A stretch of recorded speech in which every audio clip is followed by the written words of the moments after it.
أعوذ بالله من الشيطان الرجيم. بسم الله الرحمن الرحيم.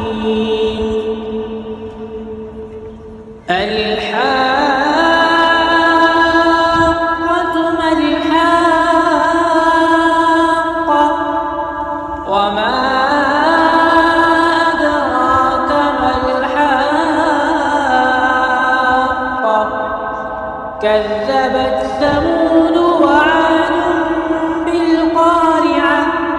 فأما ثمود فأهلكوا بالطاغية وأما عاد فأهلكوا بريح صرصر عاتية سخرها عليهم 7 ليال و8 أيام حسوما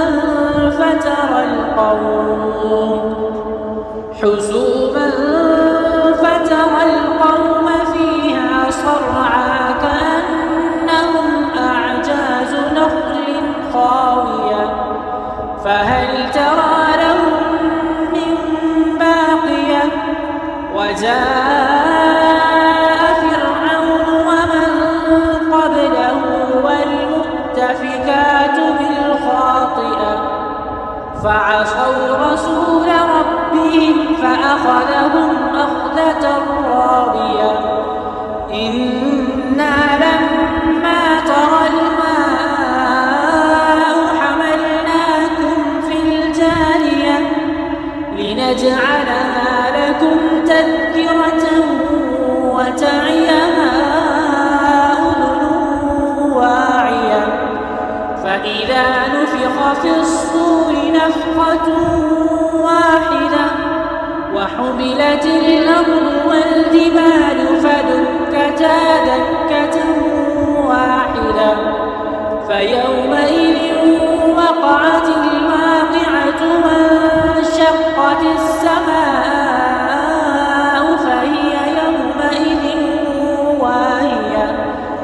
والملك على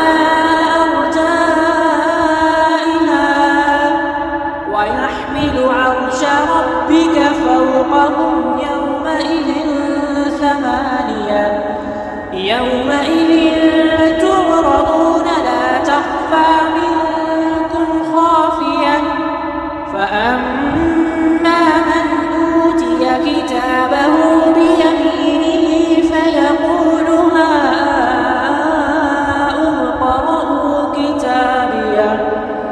إني ظننت أني ملاق حسابيه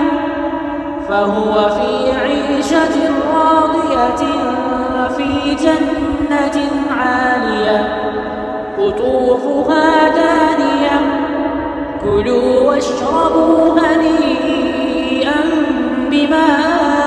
أسلفتم في الأيام الخالية وأما من أوتي كتابه بشماله فيقول يا ليتني لم أوت كتابيه ولم أدر ما حسابيه يا ليتها كانت القاضية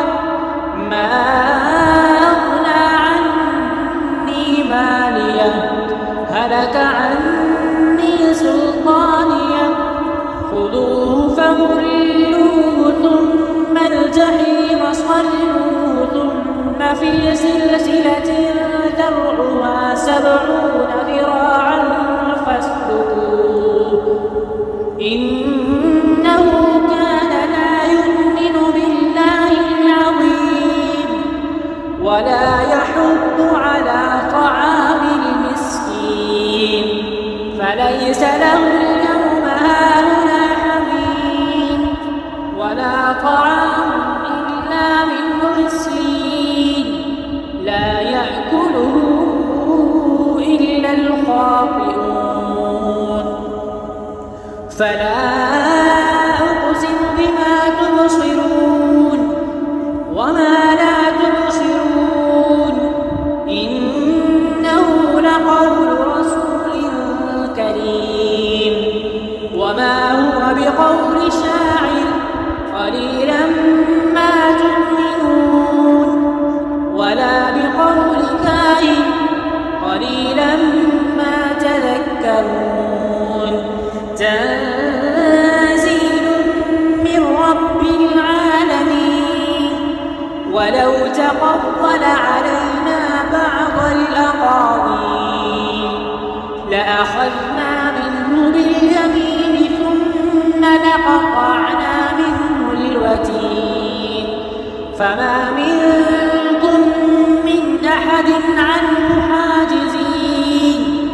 وإنه لتذكرة للمتقين وإنا لنعلم أن منكم مكذبين وإنه لحسرة على الكافرين وإنه لحق اليقين فسبح باسم ربك